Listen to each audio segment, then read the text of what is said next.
Sally loved sharing her life online. She posted about her passions, her dreams, and her everyday joys. Then came Joe. He started by begging for money, his messages filling her inbox. When she blocked him, he found other ways to contact her. His words became cruel, threatening her life and relationships. He wanted to break her. Joe spread lies about Sally, trying to turn her friends against her.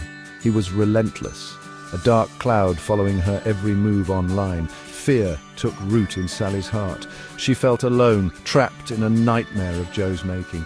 The internet, once a source of joy, became a place of dread. Sleep evaded Sally. How could she rest when Joe's threats echoed in her mind? Her appetite vanished, replaced by a constant knot of anxiety in her stomach. The vibrant, outgoing Sally was fading, her light dimming with each passing day. She was losing herself in the darkness of Joe's hate. Days blurred into weeks, each one a struggle to survive. Sally felt like a ghost haunting her own life. The joy that once came so easily was now a distant memory. Joe's cruelty had poisoned her spirit, leaving her feeling empty and broken. The pain became unbearable. Sally couldn't eat, couldn't sleep, couldn't find solace anywhere. Thoughts of ending her pain swirled in her mind, a terrifying undertow pulling her down. She felt utterly alone, abandoned in her suffering. One day, a glimmer of hope pierced through the darkness. A friend noticed Sally's absence, her silence on social media. Concerned, she reached out, her message a lifeline thrown to a drowning soul. Sally broke down, confessing the torment she had endured. Her friend listened with compassion and understanding. She offered words of comfort and support, reminding Sally that she was loved, that she was not alone. For the first time in weeks, Sally felt a flicker of hope. Maybe, just maybe, she could escape this nightmare. Encouraged by her friend's support, Sally took the first step towards healing. She reached out to a therapist, someone who could help her navigate the pain and trauma inflicted by Joe's abuse. The therapist listened without judgment, validating her experiences and helping her understand the devastating impact of online harassment. With each session, Sally began to reclaim her strength.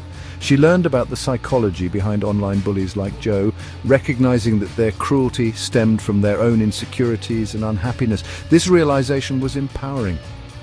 It allowed her to separate herself from Joe's actions, to understand that his abuse was not a reflection of her worth.